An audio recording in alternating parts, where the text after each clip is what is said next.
For further insight, let's bring in Ben Shapiro, editor-in-chief of the Daily Wire, host of The Ben Shapiro Show. It says here the largest and fastest-growing conservative podcast in the country. We have not impartially fact-checked that, but Ben, since you say it every day, I think we'll take it at least as truth right now. Nice to see you, my friend. The president says now it all starts to make sense. Is this FBI agent a critical piece of the puzzle? I'm not sure the FBI agent is a critical piece of the puzzle, but it's pretty clear for a long time that the FBI has its own biases, and to remove those biases would be to paint an impartial, a not complete picture. One of the problems here is that we know that James Comey was basically letting Hillary Clinton off with nothing but a public slap on the wrist. Now we know that another FBI agent who was working on that particular case was biased against President Trump. One of the things I haven't found out from the story, maybe you can tell me, I just don't know, is how we knew that this agent was doing this. If we found it out from Mueller's investigation, then Mueller fired him, then that obviously reflects better on Mueller than if this were an outside force that had found out that this FBI agent was biased against President Trump, and then Mueller had to fire him for no other reason.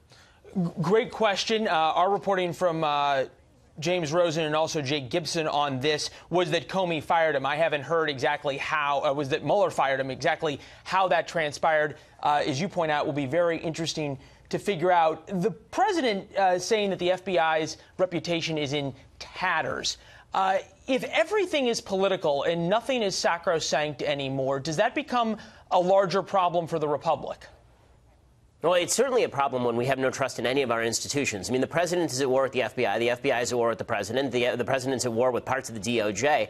Right now, it seems like no one trusts any member of any institution, and that means that you're just going to side with the people that you feel best about, the people who you agree with most on policy. There's a poll out today from Alabama showing that a vast majority of members of the Alabama voting public feel that Roy Moore is innocent, not because they actually have verified the facts, but because they don't trust the media. That demonstrates the level of antipathy toward the media, a level of antipathy which I don't think is completely unwarranted. So, yes, as the institutions are torn apart, it's going to be very difficult to put the country back together. We're not operating off the same basis of common facts. Speaking of institutions, you can also include in those institutions American tradition. One tradition is that former presidents do not speak ill of the current president, especially overseas.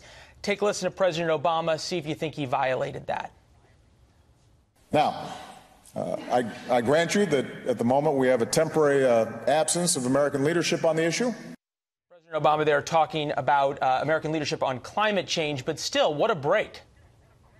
Yeah, I mean, this is kind of usual for Democratic presidents, actually. Bill Clinton was largely absent during the Bush administration, but Jimmy Carter obviously never went away. I mean, he's still running around blabbing about whatever he feels like blabbing about. President Obama couldn't last a full year before he started going abroad and talking about the current president of the United States. George W. Bush has been absent from the public scene since he left public office. So, there is a pretty stark gap, it seems to me, between Republican ex-presidents and Democratic ex-presidents when it comes to speaking about the people who come right after them of the opposite party.